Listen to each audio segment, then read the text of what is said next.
La vidéo suivante détaille la modélisation de la géométrie d'un système de transfert d'énergie sans fil. On considérera de ce fait un système composé de bobines, de cœurs et de blindage, et la modélisation sera effectuée avec le logiciel ANSYS Maxwell. Afin de modéliser le système de transfert d'énergie sans fil, je vais commencer par définir un design Maxwell 3D. Puis je vais le renommer et également enregistrer le projet associé à ce design.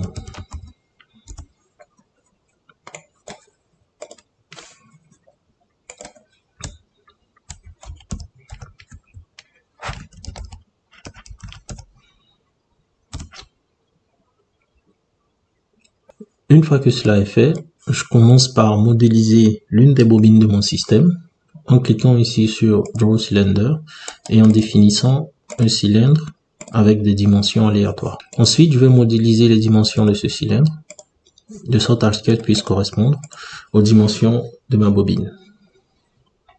Pour la position du centre de mon cylindre, je vais définir une variable qui va me permettre de pouvoir effectuer une analyse paramétrique un peu plus loin. Et donc, cette variable, je vais l'appeler gap.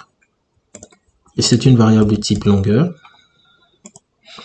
dont les unités sont le millimètre et de valeur par défaut 2,5. Ensuite, je vais définir le rayon de ma bobine, qui est de 10 mm, puis sa hauteur, qui est de 0,5 mm.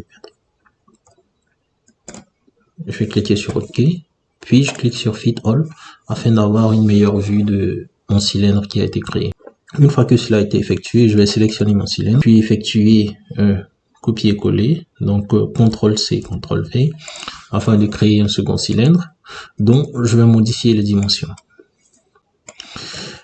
Et en effet, je vais lui donner un rayon de 4 mm ici. Ensuite, une fois que cela est fait, je vais sélectionner les deux cylindres en prenant la peine de sélectionner le cylindre 1 en premier. Puis, je vais cliquer sur Subtract et OK. Une fois que cela est fait, j'ai terminé donc la modélisation de ma première bobine et je vais maintenant lui attribuer ses paramètres matériaux. Et pour cela, je fais un clic droit sur Cylinder 1 ici. Ensuite, Properties. Et je vais tout d'abord commencer par lui changer son nom. Ensuite, définir les matériaux associés. Et ce sera le cuivre ici.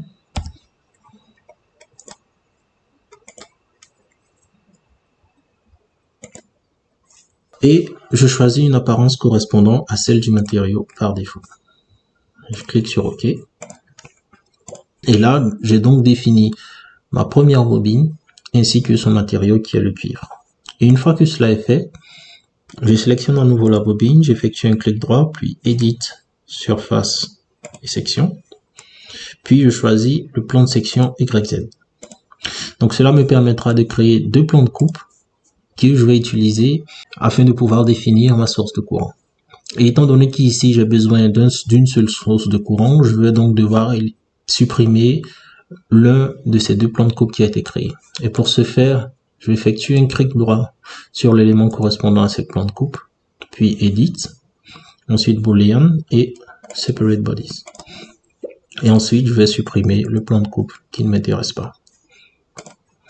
Pour plus de simplicité, je vais donc renommer le plan de coupe que je vais conserver.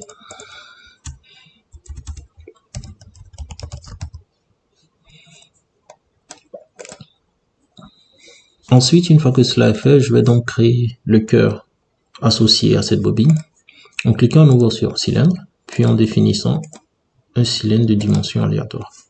Je vais à nouveau modifier les paramètres de ce cylindre.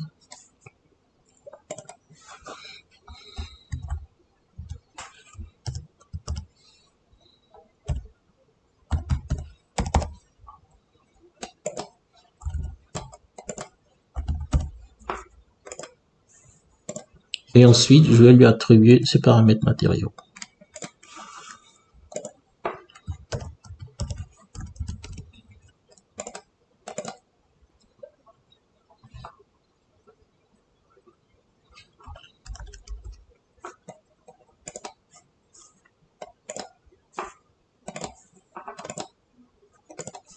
Et enfin, je vais déterminer le blindage associé à cette bobine qui a été créée. Et pour cela, je vais choisir ici Drawbox, construire un parallélépipède avec des dimensions aléatoires, et ensuite modifier ces dimensions de sorte à ce qu'elles correspondent à ce que je souhaite.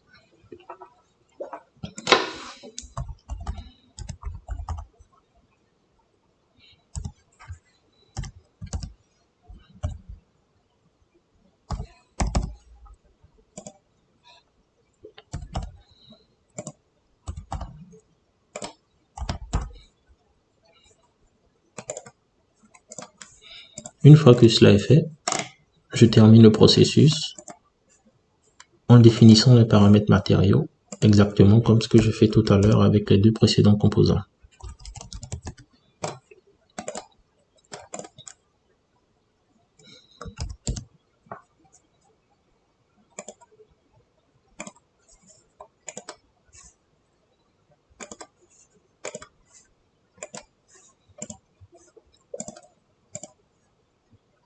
Je vais enregistrer mon projet afin de ne pas perdre ce que j'ai déjà construit. Et ici, en changeant de vue, on peut voir que les différents éléments de mon système ont été créés, à savoir la bobine, le cœur et le blindage.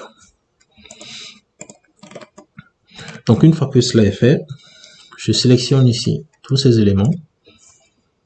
J'effectue un clic droit sur ces éléments. Ensuite, Edit, puis Duplicate, et ensuite Mirror. Une fois que cela est fait, je vais cliquer sur Tab, et on peut voir ici en bas que on a accès aux différents éléments à ce niveau-là. Je clique sur Entrée, et à partir de là, je peux définir la distance de la symétrie que je souhaite utiliser pour dupliquer les éléments qui ont été créés. Pour plus de simplicité, je vais donc définir 5 mm, ce qui correspond à 2 fois la valeur par défaut de la variable cap. Puis je fais Entrée. Et là, on peut voir que les mêmes éléments créés au-dessus ont été créés en dessous avec une distance de 2 fois la variable gap. En utilisant ici une vue de face, on peut voir ici que nous avons les mêmes éléments qui ont été définis au-dessus, qui ont été dupliqués en dessous. Et pour plus de simplicité, je vais renommer les différents éléments correspondant au système qui a été créé en dessous. On peut voir ici dans le model tree que ces différents éléments ont été affiliés de l'underscore 1. Donc, je vais modifier.